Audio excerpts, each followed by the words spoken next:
And it is not just any other 4th of July, it is the 4th of July, okay, as everyone knows. And so today is extra special. And so I kicked off my Saturday, as I have been doing lately. I actually play Ultimate Frisbee.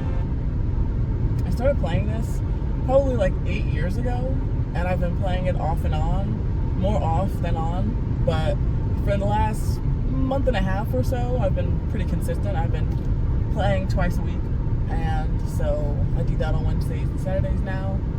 And so I went and did that, and that was good. We had a good turnout. We were kind of worried. We almost canceled for today, but thankfully we didn't. And so I was able to do that. It was like 1,000 degrees out there, and I don't know. It's just a good group of people, and everybody's chill for the most part. There's like this one guy that I've heard that likes to start issues, but I've never seen him start anything. But yeah, and MJ, he likes it out there. He likes to watch. He likes being out in nature. There's a playground right next to where we play, and so he'll sometimes wander off to the playground. And yeah, and so I did that for about almost 2 hours. And so now I am on my way to the church that I learned how to soul win at, okay? And so when I first discovered the new IFB and becoming a fundamentalist, King James only, all that good stuff, I was going to a non-denom church, like a non-denom ESV reading, Calvinist, like fun center church. It wasn't a fun center church. Like, it was small and it felt like church. Like, it was at least pretended to be church in that regard, but it still was not what I realized I needed to be in. And that was the church I grew up in. And so thankfully that was when COVID happened, and so a lot of the churches closed down and my church closed down. And so I went on kjvonlychurches.com, and I was like, okay, well, where's the nearest KJV only church to me? And so I looked it up, found this church, started going. They hadn't shut down. They had like caution tape around like every other pew, but it's like, what is that gonna do? This is not 6 feet in the slightest regard. But yeah, and so yeah, I started going there. The pastor, he was like, so, how'd you hear about us? And I was like, oh, well, I was watching Pastor Steven Anderson. Immediately shut down. But that's all right. And yeah, so I got baptized when I was like 18. On my 18th birthday, actually. I had been saved since I was like 6. And then, I don't know, I guess just like eventually it dawned on me. I was like, I've never been baptized. And so I saved it for my 18th birthday. But I was baptized by my dad. And so when I started going to this church, pastor, he was like, have you been baptized in like a King James, fundamentalist type church? And I'm like, no. And he said, okay, well, we're gonna have to rebaptize you. And I'm just like, okay, that's fine with me, I guess. And so I got baptized, and they started teaching me how to go soul winning. And I actually have a plaque in my room, or like a certificate of when I won my first soul with them. And I'll never forget it. I was out, and it was this 15-year-old boy, and his name was Jackson. And he actually looked like he had been crying. We knocked on his door, and he opened the door. His face was kind of red and puffy. And he talked to us, and he said that he was having a hard time, and asked him, did he want to hear the gospel? And he said, yeah. And he accepted it, prayed, was all good. I even took a picture with him. I didn't take a picture with him. I took a video of him. He said, like, my name is Jackson, and I, just believed on Christ today, or something like that. So yeah. And so even though I don't go to this church anymore because I moved out of the area, I still love them, and they're great. And so when my friend that is in my Hampton Road Soul Winner group, he goes to this church. That's how we met. And he said that they were having a cookout today, so I'm like, man, let me come over here and see my people. Let me go back and see my fundamentalists, okay? Taking it way back. So I'm about to pull up right now, and I'm about to change because these are my Frisbee clothes, and I actually have like a nice like festive dress that I'm gonna wear. So yeah, I'm not gonna be wearing this, but yeah, I'm very excited to see all my peeps. I don't get to see them very often, and I don't have MJ with me because every Saturday he goes with my mother-in-law. So he's off at the beach But yeah, so they're not gonna be able to see him. But I feel like every time I come here, it's like they've doubled the congregation. It's like, what in the world? Man, don't ever try to tell me soul winning doesn't work, because it's packed to the rafters in here. Good grief. So I love to see it. And the last time I was here, the pastor's wife, she actually pulled me aside and introduced me to this guy who is running their bus route. Well, he's not running it. He's like one of the bus drivers for their bus route. And he is actually the product of me going out soul winning. I didn't get him saved, but I gave him a church invite back when I first started going to the church. And he accepted it, like he received it, and he, man, it's already busy. And he didn't start going to the church right away, but he eventually started going to the church, and now he's like totally plugged in and like he's driving a bus. And so it's just so cool to see how God works out all the fruit and everything. And so we're here. A higher place to touch the face of God. The darkness made brighter, the light of... Hello, friends. I did not get any clips of me at the cookout because why would I do that? You know, why would I actually get clips so you guys could see what I was doing when I'm in the middle of a conversation? So yeah, I almost took my phone out a couple times to take videos, and then I just didn't. So yeah, but the cookout was good. Had some really good conversations about the future of the NIFB in Virginia, so that's all very exciting. But yeah, and so that only lasted until about 3 o'clock, 4 o'clock. I think I left around 4 when my friends left. And I didn't want to go home because I hate where I live and I try to be at home as little as possible. And so I'm like, okay, like I don't have MJ and I don't have any other plans. I called another friend and he was chilling at home and he was like, I'm not coming out. And so I'm just like, what am I gonna do? And so there's this really big park near me, really big like city park. And so I knew that they were gonna have fireworks tonight because it's like one of the nicest parks in the area. And I was like, okay, well maybe I'll head over there and I'll do some soul winning, and then I'll see the fireworks, and then I'll go get MJ because he gets picked up every Saturday and spends the day with my mother-in-law. And so I go over to this park, and it is like still blazing hot, y'all. I mean, just completely, like, I think it's still in the high 90s.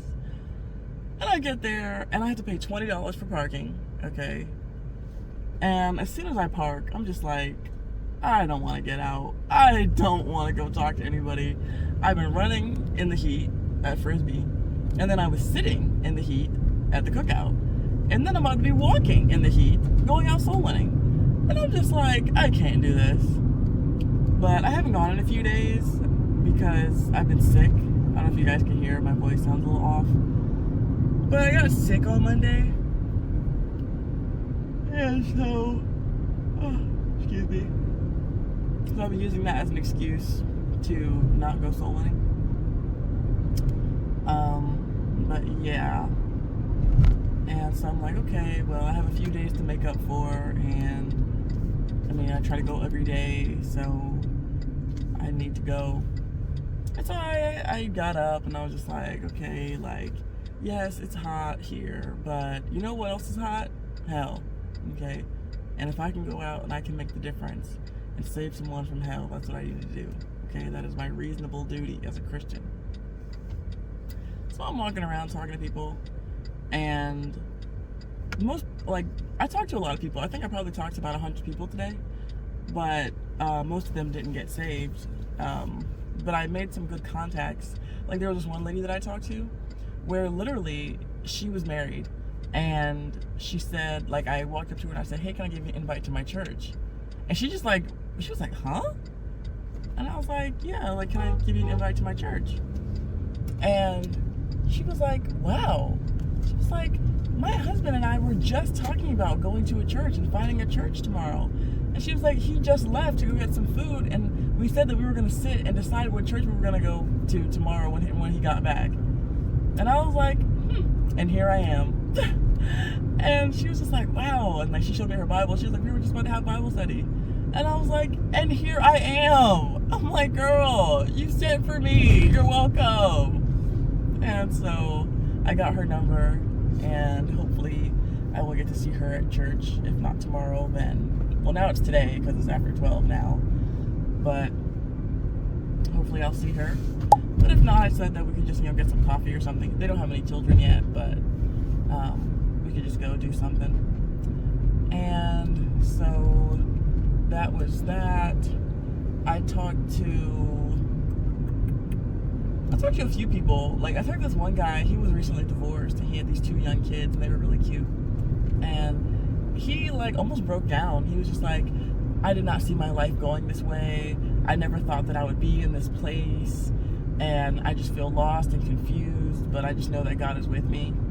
And I was like, yeah, and I don't like to just trauma dump on strangers, okay? So I'm not just going around always telling people like, oh, I know what you mean. My husband died randomly, okay? And so even though that kind of like probably would have been a good time to like me say that, because he was basically just like saying like, oh, like sometimes it just feels like life comes at you out of nowhere. And I was just like, yep, I can attest to that. It does just come at you out of nowhere. But I didn't say all that. And so I prayed with him, and I got his number as well, so that way because he said he wanted me to give him the gospel, and then he was just like in such a bad place emotionally that he was doing all the talking, and then it got dark, so I couldn't even see my Bible anymore, and so I just asked him for his number, and so I can text him and give him the gospel then. But I did get 3 people saved today, so that was really exciting. That was the most I've had in a while, in one day. And it was these 2 brothers. They were these young guys, and just walking around, just stopped them, asked them if I could give them an invite to church, and they were like, yeah. And I asked them if they knew for sure that they were going to go to heaven. And the younger one, he was like, well, I don't really think anyone can know for sure. And the older one, he was like, yeah, I agree. And I said, well, can I show you, what the Bible says? And so I took them to 1 John 5:13 about how you can know for sure. And then I said, would you like for me to explain some more?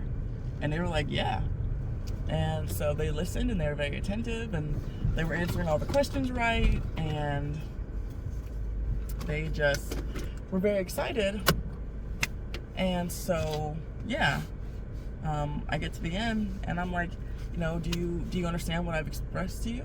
And they're like, yeah. And I'm like, so what do you think about that? And they're like, it sounds really good. I'm like, do you want to ask God to save you? And they were like, yeah. So I'm like, all right.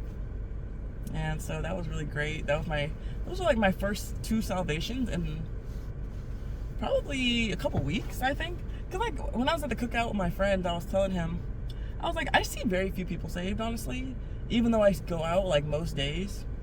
And he was saying that what made all the difference for him to see more people is that he prayed before he goes.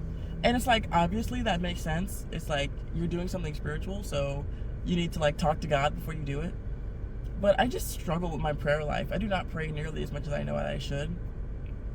And so, yeah, I need to work on that a lot. But I tried, like, when I left my car today, I was praying in my mind. I was like, God, please send me people that need to hear me. Please send me people that want to hear me. And I try to be good about that, before I start soul winning. But I know I could be better about it. And so, yeah, I got those 2 guys. And then maybe 30 minutes later, I got another guy saved. And these were all like high school age boys. And so I saw this guy, he had like this big afro. And so, I don't know, he just reminded me of a boy I went to high school with. And so I stopped him, and I was like, hi, can I give you an invite to my church? And he stood there for a second. He was like, And I was in my mind, I was like, oh, God, please help him say yes. And he was like, sure. I was like, yay. And so he took the track, And I asked him, did he know for sure that he was going to go to heaven when he died? And he said, no, he wasn't sure. And I said, well, if you have just about 10 minutes, I can show you out of the Bible how you can know for sure. And he was like, oh, that sounds pretty cool. And he had these earbuds in, like the wire earbuds. And so he took one out when he said he wanted to listen. And I've had it happen before where people are listening to something when I'm talking to them.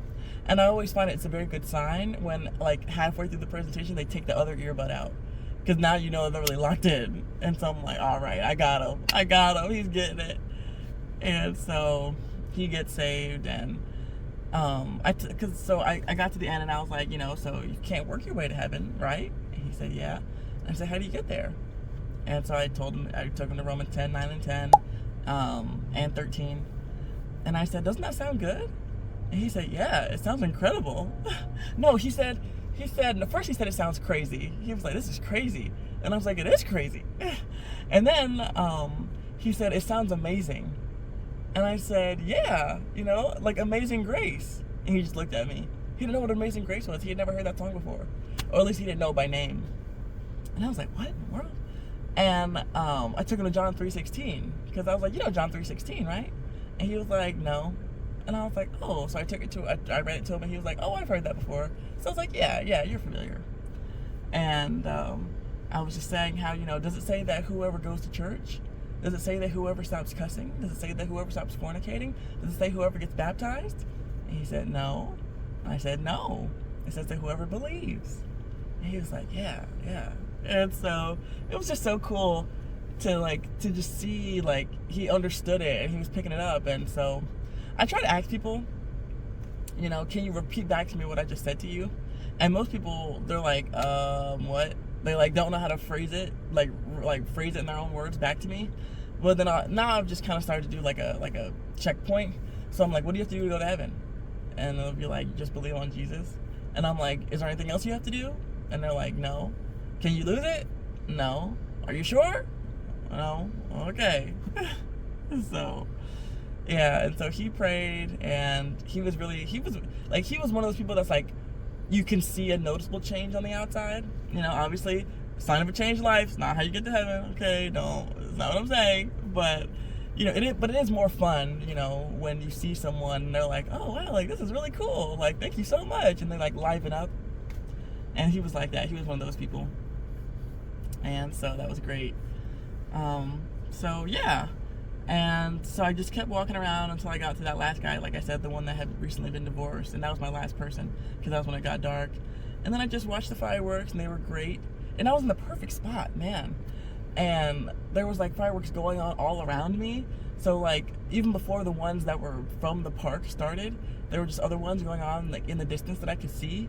So it was like it was like a 360 of fireworks. And then the ones that the park had started, and they were phenomenal.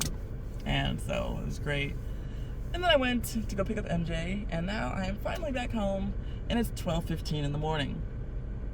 And I'm exhausted. I'm totally burnt out. I've been in the sun all day. I can't even go to bed yet. I have to shower because I've been sweating all day. I stink. I have to do my hair so that way it like doesn't, get all tangled up on itself while I sleep. And so, my night's not even over. There's no rest for the wicked. But I had a great day. I was Christian maxing today, and I feel really good about myself. And so, you guys can't even really see me, but just know that this side of my face is just as happy as this side of my face. And friends, I hope you had an excellent 4th of July. I hope that, it was the best 4th of July you've ever had. And, then at 300 year anniversary of America, when I am 78 years old, I hope that I'll still be out soul winning and getting people saved even then. Okay, that is my hope. That is my goal. And so yes, friends, please be sure to leave a like on the video, leave a comment about what you did on the 4th of July, and share the video. And I look forward to talking to you guys again very soon. See you later.